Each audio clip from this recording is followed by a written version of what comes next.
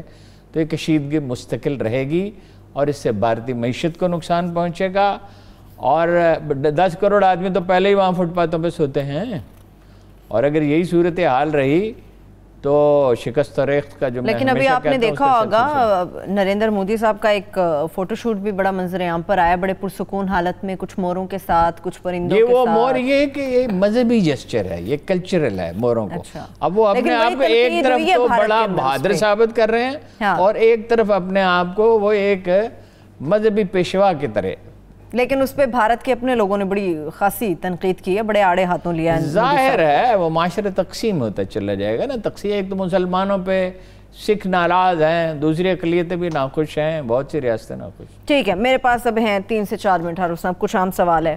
سب سے پہلے جو حکومت نے یہ فیصلہ کیا ہے بھنگ کی کاشت کا، اس کے اوپر ذرا بات کریں. اچھا، وہ جس طرح تاثر دیے گا اس طرح نہیں ہے. یہ بھنگ جو خودرو ہے یہ نہیں ہوگی، یہ عام یہ اجازت نہیں ہوگی. یہ ایرڈ یونیورسٹی کے تعاون سے ہوگا.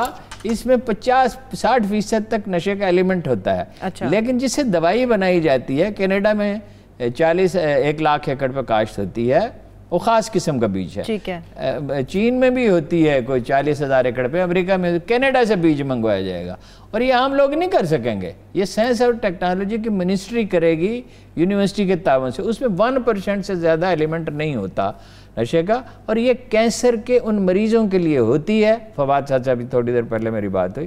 یہ کینسر کے ان مریضوں کے لیے ہوتی ہے جن کا درد ناقابل برداشت ہو جائے. میں نے دیکھا ہے کینسر، میری والدہ کو ہوا، اور وہ 1 لاکھ روپے کا ایک ٹیکہ تھا. وہ اگر آپ بناتے 1 لاکھ روپے کا ایک ٹیکہ درد روکنے کے لیے.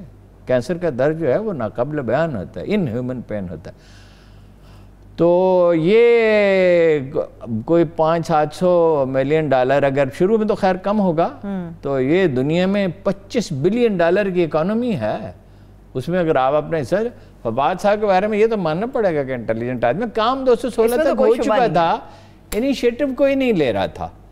تو انیشیٹو تو موصوف میں ہے، انیشیٹو لیا، اور بہرحال یہ ایک بہتر فیصلہ ہے، اس لیے کہ یہ سرکاری کنٹرول میں ہوگا. ٹھیک ہے، اس میں نجی وہ نہیں ہو سکتا. چلیں، یہ تو پھر بہتر ہے کہ پورا گورنمنٹ کا کنٹرول ہوگا، سرکاری سطح پر ہوگا. باجوہ صاحب کی بات کر رہے ہیں، جو معاملات سامنے آ رہے ہیں. باجوہ صاحب کے سامنے چونکہ سارے حقائق ہمارے سامنے نہیں ہیں، ابھی ڈیبیٹ جاری ہے. دیکھیے جو جواب انہوں نے دیا اس سے احمد نورانی صاحب کا کیس کمزور ہو گیا ہے.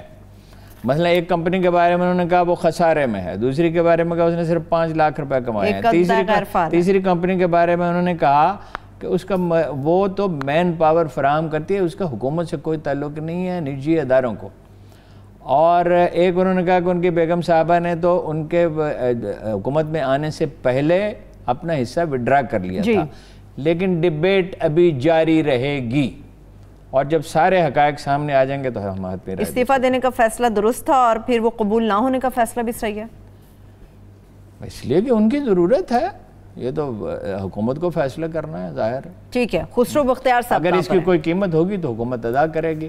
اور اگر وہ جس طرح انہوں نے اپنا کیس پیش کیا ہے تو اس میں انہوں نے کہا بھائی میرے مثلا $7 کروڑ کی انویسٹمنٹ ہے، تو $6 کروڑ جو ہیں وہ بینکوں کا ہے. مکان کا بھی انہوں نے بتایا کہ 80% تو ابھی پے کرنا ہے وہ ٹھیک ہے.